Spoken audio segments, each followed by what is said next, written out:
Welcome back to another episode of the Engineer's Edge. I'm your host, the TechSurgeon. And today we're going to go over how to add wireless charging to your vehicle, more specifically to a Ford or Lincoln vehicle. I hope this will help you out and you'll get a great enhancement improvement to your ride, modification to your ride. This is part of our automotive modifications series. Let's get into it.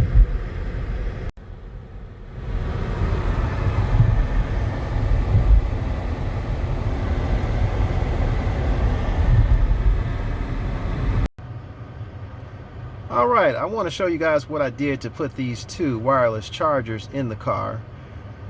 Here I have in the center for the driver's seat, I have this RDB wireless car charger, 15 watts, that also runs on a USB-C cable. And over in this corner, I just have a simple regular and much older, and both of these are Qi, which is spelled QY. Both of these are Qi technology. So all of the Samsungs, I believe my first Samsung I was charging using Qi was probably the Galaxy S3.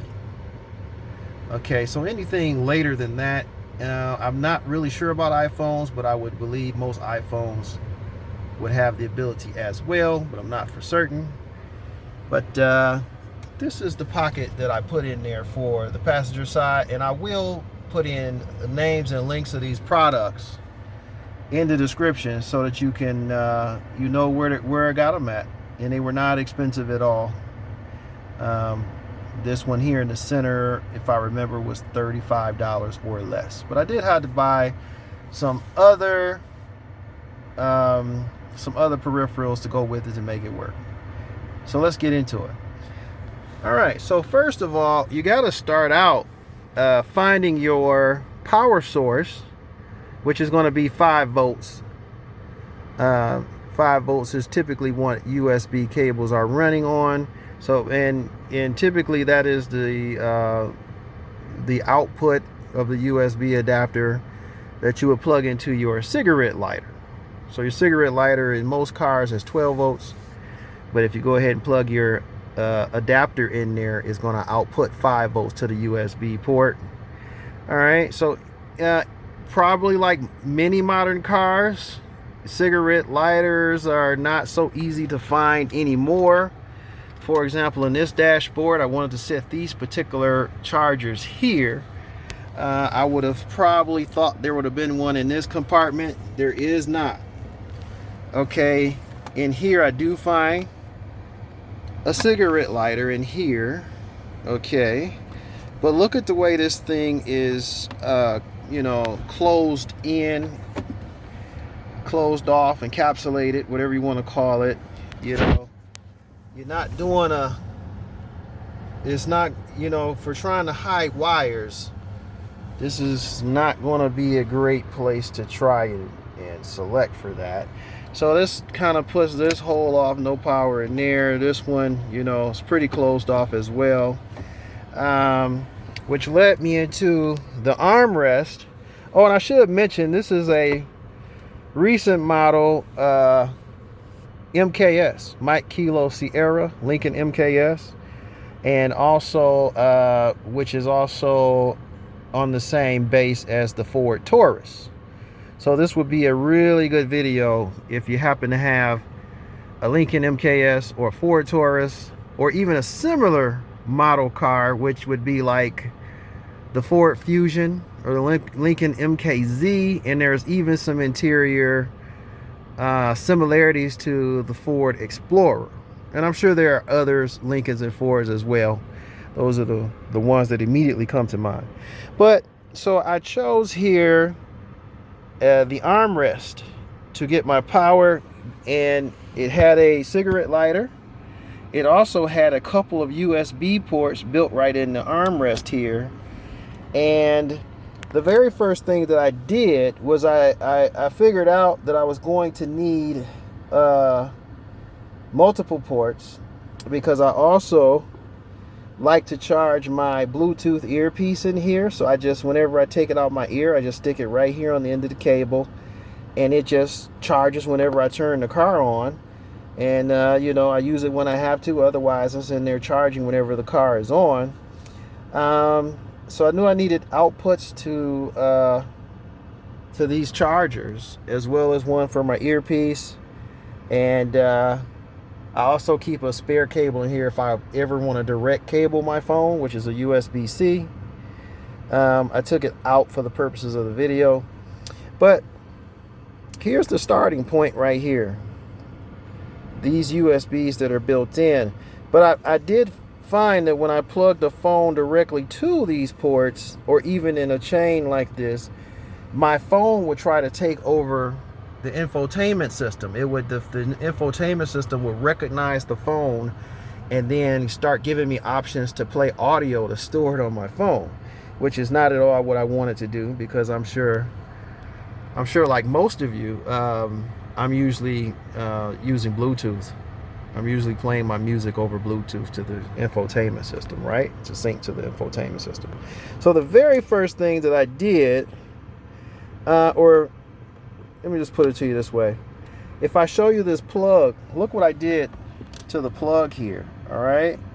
So this plug, USB plug, has 4 prongs inside, 4 conductors, 4 connectors, however you want to say it. And this is a sync and charge cable. So this is also something you want to look into anytime you're trying to plug in devices. There used to be a charge cable which did not have the 2 center pins, and then there was a sync and charge cable which had all 4 pins, which is what this was.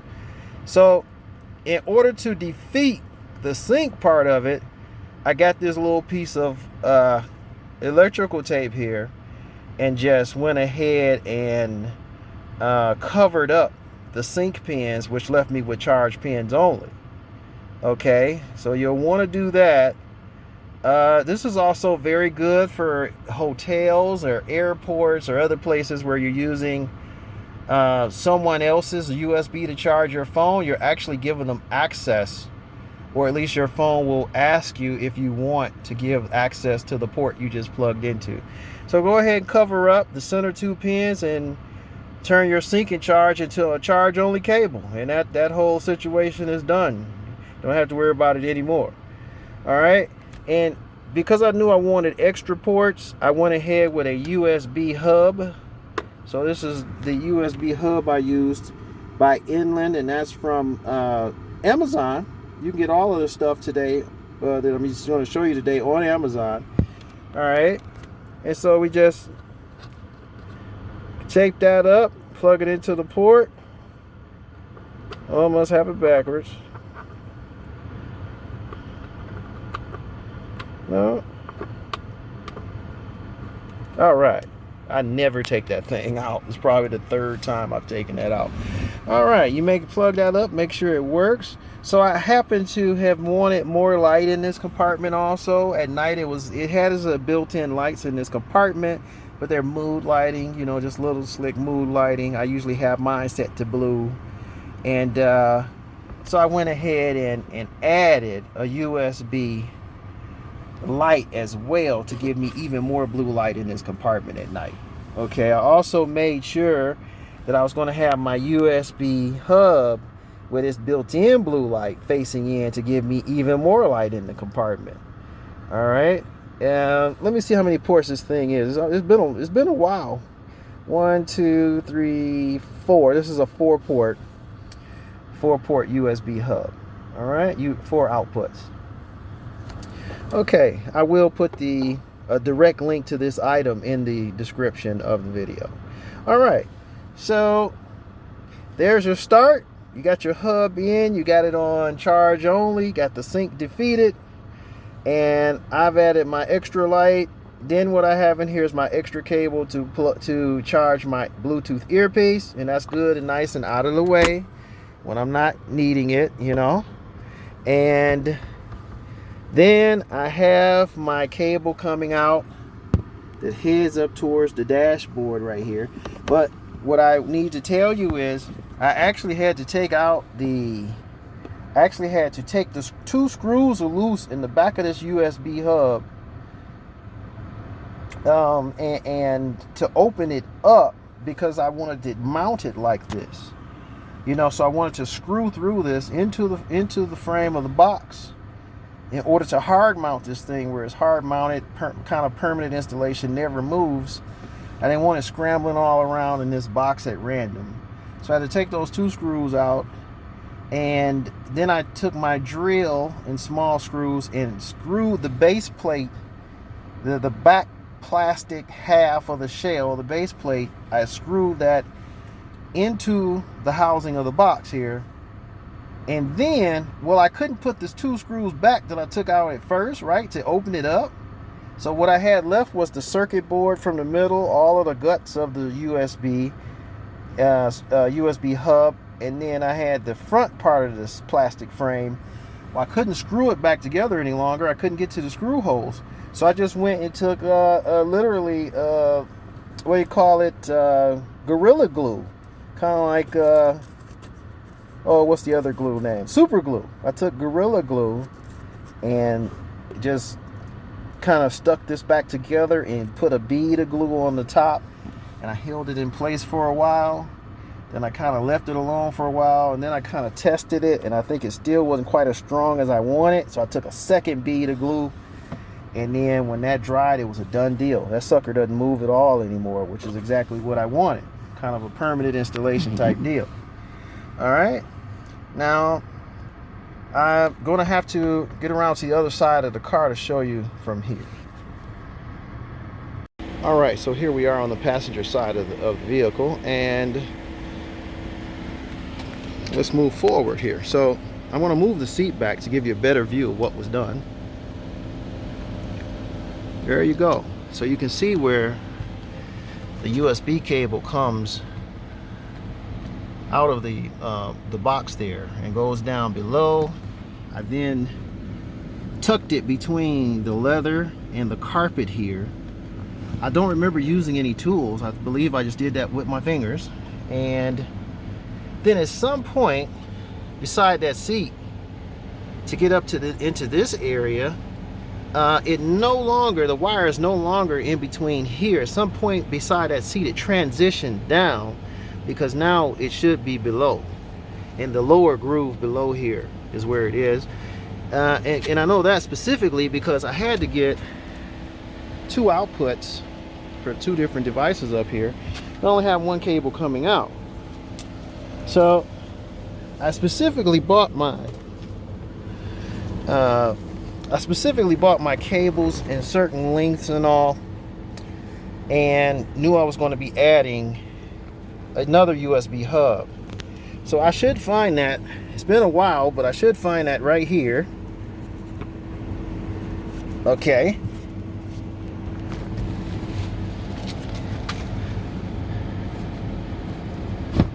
There it is. All right, and just to give you a better view, I'm even going to pull that tail out. Okay. There you are. So there's the end of the original cable, and then I went in here into this new USB hub, and I taped that all up with electrical tape, because of course this is more of my permanent installation. I don't want any of this stuff to move, come loose or anything. So I taped that all up, and then I needed two outputs here, so I went ahead and used those. There's a nifty blue light. There's a nifty blue light on this thing as well, to let you know that it's actually powered up. But and then I taped that all off as part of my permanent installation as well. So there you go. That's how I got from here to here, and how I got from one port to multiple ports. And of course, I will also find and put this link in the description so that you can find this USB hub with the longer pigtail as well. All right, then those two cables tuck here again and go all the way back, and then they go up near there where that orange wire is, and then they come out so that they can be available to route here. And I didn't go through a whole bunch of other tucking. I just neatly tucked it here. Sorry about that.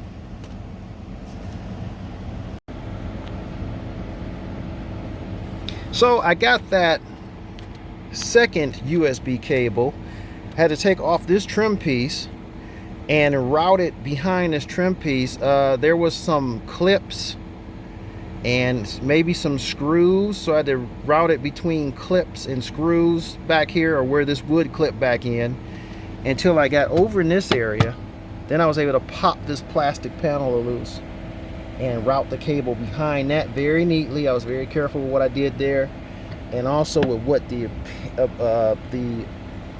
part that would appear, you know, very careful with how that would look when I was done. And I want to note that, mention of note that this is actually 3 or 4 different pieces. This is the cable itself, and then this is the charger itself, which was separate, and then this pouch, this car pouch, was actually a separate piece. So this is actually a combination of different pieces to make that right, you know. And of note on this side is the actual holder here. I had a holder before that was working, but in solving other mounting problems in cars, I found this particular mounting clip, which kind of has an alligator action, and then after it alligators in, then you actually take and twist the knob to really screw it down shut, and this thing never moves, never comes off. And I had a big headache in some other vehicles trying to get some things done, and particularly I'll mention they were Toyotas and Lexuses, that my standard mounting brackets that comes with these devices just was not working, having a whole lot of trouble.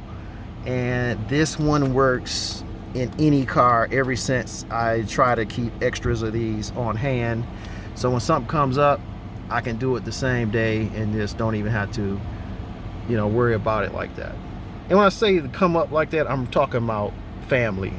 This is not any sort of a profession of mine. I'm not doing this for pay or doing it. It's for family. They see how nice my stuff is, and then, you know, it's a nice gift for family members. That's all.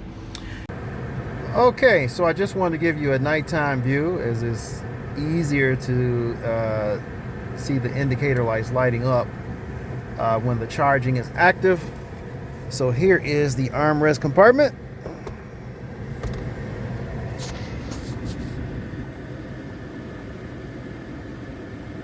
If you can see that. But with the blue ambient lights for nighttime, along with my additional light, along with the additional light that's built into the USB hub.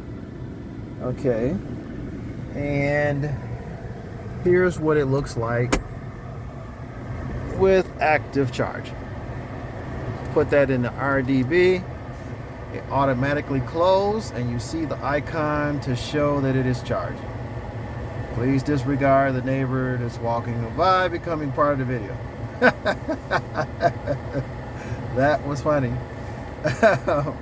And of course up here you see, if it'll focus,